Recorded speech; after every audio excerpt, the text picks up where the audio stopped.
And is a professional mixed martial artist and is one of the most promising talents currently residing within the UFC's lightweight division. It is none other than Iaquinta. Al, how are you today?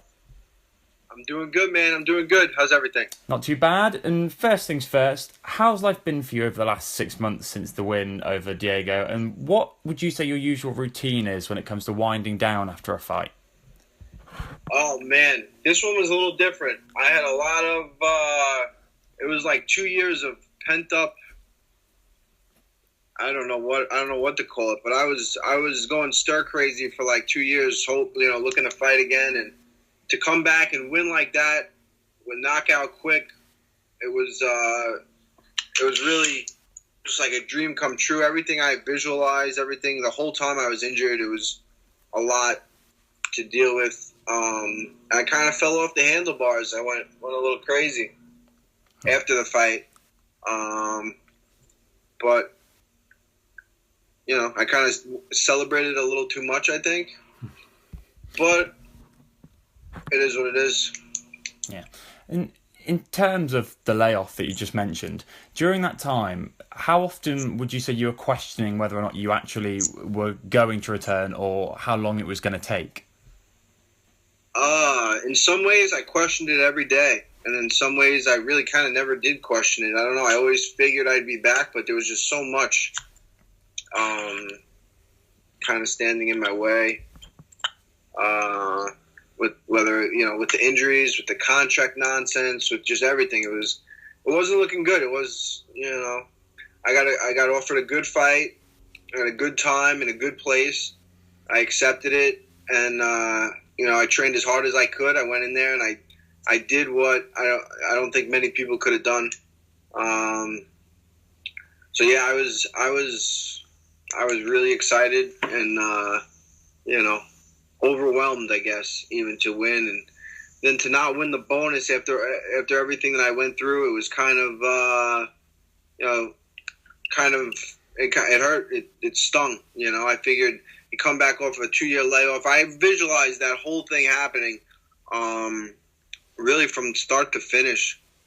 But the one thing that I kind of thought is that I was going to get a bonus, and that would kind of be the icing on the cake. And when that didn't happen, that's the kind of thing that's out of my control. It's out of my hands. So I didn't really know. It really bothered me, and I kind of let some people know about it.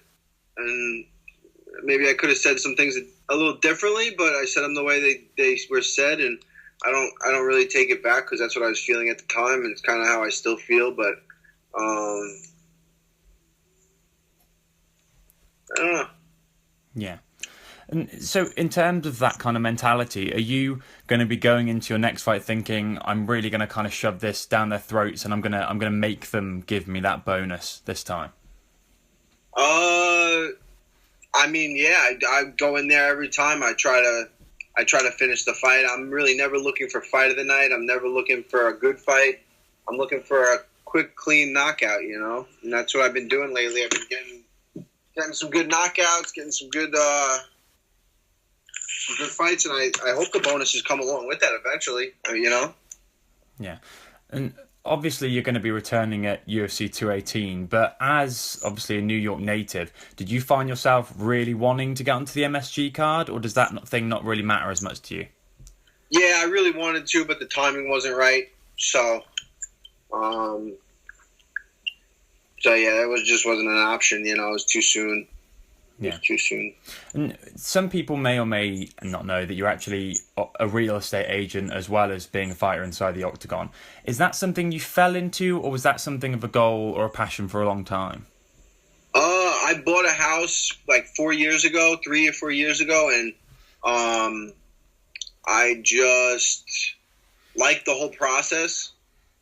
I was like, wow, if I can get paid, I could get paid a good commission to do that. I basically was looking at all the houses myself. I had an agent that was sending me properties, and I wanted to know how is she getting these, and I can't get them off the MLS. And so I made, had some time when I was injured. I had nothing going on, so I got my license. I was on. I remember I had a surgery. I was going there on crutches, so As soon as I could be up and moving around, I went there. I got my license. I started out selling real estate. The first 6 months was really tough. It was really, a learning time for me. There was also a slow time in the season. I started, the winter is not really, people are looking more. The spring is the hot season. And then once the spring came, I was about ready to pull my hair out, but things started turning around. I made my first sale. And from there, they just started rolling in. I think in the first year, I've done 8, and I got 9. The 9th one under contract right now. My 10th one is a listing that's on the market. If anyone wants to buy a co-op in Freeport, Long Island. But yeah, no, it took a while for me to get the hang of it. So my first year, I did pretty good, but I don't even consider it a year. Really, the first 6 months was just me kind of figuring it out. I made a lot of mistakes the first 6 months, so I think this will be my first full year, and I think I could do great things. It's very similar to fighting in a lot of ways. It's like an art, the art of meeting people, convincing them that you can help them, and then actually helping them and finding them what they're looking for, getting them the best price for their house, finding a qualified buyer for their house. It's all stuff that you constantly can be working on. It's the kind of thing that I invest in myself. Every time I sell a house, I take some of that money and I invest it back in myself, whether it be marketing, whether it be seminars and courses, classes. So in that aspect, it's very similar to fighting. It's how much you put into it. You go to these classes, you go to seminars, you learn more. The more you're on the street, the more you know the market. It's just all the information helps. And then, you got your fight. You got to sell it. You got to close the deal. That's the fight right there. All the preparation, everything comes down to, closing it and getting them to sign with you and or put in an offer and get a house under contract and accepted. Yeah. So when you look at someone like Mitch Clark, for example, who went on something of a bit of a downward spiral in terms of his fighting career, ironically after his fight with you, does it highlight the need, in your opinion, for fighters to know what they're going to do with themselves after their days in the octagon are over? No, absolutely. It could happen at any time. I think that's what opened my eyes. I was happy I was fighting, and then out of nowhere I got this knee injury, and they're like, you could do surgery, but you might never fight again. I was like, whoa, I don't really have a plan, So I'm glad I got the real estate plan, and I've got a way to make some money. I fought only once last year, and I didn't make great money fighting. But thankfully, I had the real estate to kind of supplement that income, and I also, I do personal training. So there's always. I feel like you always got to have your hands in a few things, And in case the fighting doesn't work out, even if the fighting does work out, say I'm world champion, I don't even, I could sell a house here and there, a luxury property, and still make some good money. So yeah, it's definitely something that I'm glad I did, and that I'm glad I'm going to keep doing and keep getting better at. I'm always going to progress and evolve in all aspects, Yeah. Aside from real estate and MMA, what would you say are some of your favorite hobbies or interests that people may not be aware of? I live on Long Island. I live like 10 minutes away from the beach, so anything that has to do with the beach, surfing, kayaking. When the waves get big, I'm always in the water, and the nice weather. I always try to be at the beach, so that's definitely one of my hobbies. Yeah. Do you think you're going to be someone who stays in that area for the rest of your life? Yeah, I mean, I can travel. I travel for like a month. I've been to Australia twice, both times for like 3 or 4 weeks, and I've been to Australia. I've been to Russia. Same thing, 4 weeks. But at the 4-week mark, I'm always ready to come home. I don't know if there's anywhere that can keep me. I got all my family, I got everyone I need here. So, I know this area well. I just love Long Island. In the summer, there's nothing better. We struggle to get through the winter, and then the summers are that much better, Yeah. And when you look at your upcoming opponent at the UFC 218 event, Paul Felder, what would you say you see? Do you see someone who has one foot in a broadcasting career, or someone who maybe has nothing to lose given that you've got a higher ranking than him? I think Felder, he's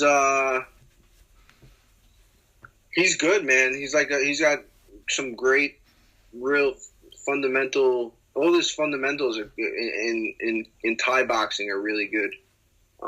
He's got great defense, and then he brings out the spinning stuff every now and then, which keeps you honest, you know. So you never know.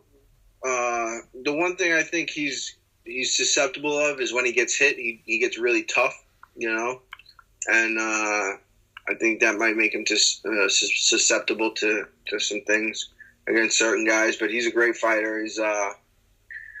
He's just tough guy. Yeah. In terms of the lightweight division as a whole, do you think this is the strongest it's been since you've been a part of the UFC? I think when it was the strongest was when Khabib was active. When I think he's a big player in this division.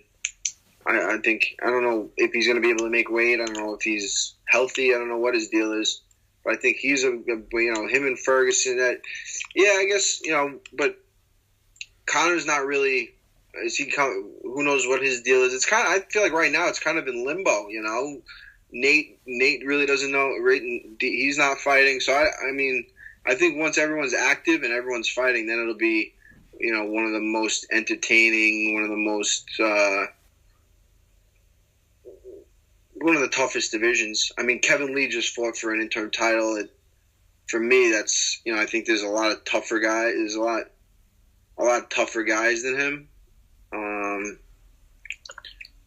Yeah. Does the fact that it is maybe a little bit in limbo open the door massively for you to really make a statement in your next 3 fights? No, absolutely. I think so for sure. And now that you are back in the mix, do you want to kind of stick to 2 fights a year, or would you prefer to be more active than that? I would like to fight every other week if I could. Mm-hmm. It's a tough sport. You get banged up a little bit. So, I'd like to be active. I always like to be active. I mean, if you look at my record, whenever I'm healthy, I'm fighting. I think I have had 5 fights in a calendar year, So I'm definitely looking to stay active as long as I can stay healthy, And finally, what do you believe the next 18 to 24 months have in store for Iaquinta? Into 24 months. So that's 2 years. Yeah. I'm going to say either I'm going to be the best realtor on Long Island, or I'll be UFC champion in 24 months. Mark my words. One of the two of those will be. One of the two of those will be done. There you go. We'll have to come back to that interview in 2 years' time. And Al, it's been brilliant talking to you today. I wish you all the best of luck in your upcoming fight and everything that comes after that. Harry, I appreciate it, man. Thanks for having me.